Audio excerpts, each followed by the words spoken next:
একটা বিষয় লক্ষ্য করছি যে পিরোজপুরে 5টি বাস রিকুইজিশন করে আনা হয়েছে এবং এক ধরনের অ্যালিগেশন আসছে যে পিরোজপুরের যে ডিসি যে ডিস্ট্রিক্ট কমিশনার মহোদয়ের যে অফিস এটা এই রিকুইজিশন করতে হেল্প করেছে এবং পুরোপুরি এইটার কিছু অ্যালিগেশন আমাদের উদ্দেশ্য করেও বলছে যে এই ক্ষেত্রে ইন্টারিম গভর্নমেন্ট এখানে হয়তোবা এই বাসগুলো রিকুইজিশন করতে হেল্প করেছে।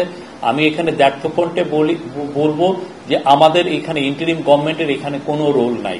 যেটা হয়েছে, যেটা আমরা পিরোজপুরের ডিসির সাথে কথা বলেছি, ডিসি আশরাফুল আলম জানিয়েছেন যে গতকাল বা তার আগের দিন থেকেই বৈষম্য পিরোজপুর শাখা বৈষম্য বিরোধী ছাত্র দল এবং নাগরিক কমিটি তাদের কাছে বাস রিকুইজিশনের জন্য জানিয়েছেন এবং তারা তাদেরকে ডিসি মহোদয়ের কাছে একটা চিঠিও দিয়েছেন এবং সাথে যেটা হয়েছে যে তারা যারা আহত হয়েছিলেন জুলাই আগস্টের গণঅভ্যুত্থানে এবং যারা দুইটা নিহতদের পরিবার তারা সবাই এসে তাদের কাছে রিকোয়েস্টটা করেছিলেন।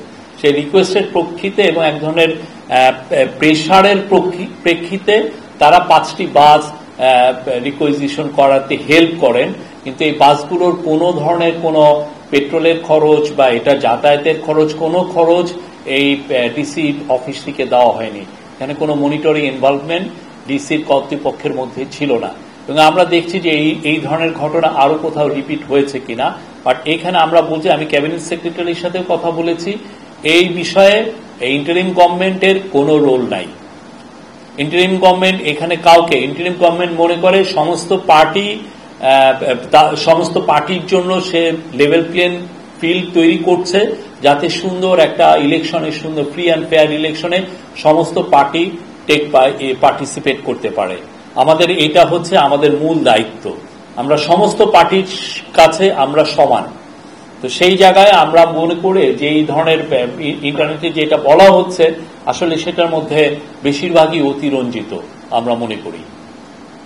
এই বিষয়ে আর আপনাদের যদি প্রশ্ন থাকে আপনারা আমাদের, কারণ অনেকেই তো কোশ্চেন করবে, আপনি একটা কোশ্চেন করেছেন সেটার উত্তর দিয়ে আমরা সয়াবিন তেলের সরবরাহ পরিস্থিতি প্রতিনিয়ত মনিটর করছি, বোথ লুজ এবং বোটল সয়াবিন তেল, এবং আমরা আশা করছি যে এটা অলরেডি লুজ সয়াবিন তেল আপনারা দেখেছেন যে অলরেডি আমরা দেখছি যে দাম সহনীয়, দাম একটু কমা শুরু হয়েছে এবং আমরা আশা করছি যে সামনে সরবরাহ পরিস্থিতি আরো ভালো হলে দামটা আর একটু বেটার জায়গায় যাবে। আর আপনি যেটা বললেন যে বোতল সয়াবিন তেলের ক্ষেত্রে আমরা এর আগেও 2-1 বার দেখেছি যে মার্কেটের থেকে কেউ বলেছেন যে এটা উধাও হয়ে গেছে। তো আমরা চেষ্টা করছি যে আমাদের সর্বোচ্চ চেষ্টা আছে যে এটার সরবরাহ যাতে এখন ঠিক পর্যায়ে আসে এবং এটা যেন সবার জন্য এটা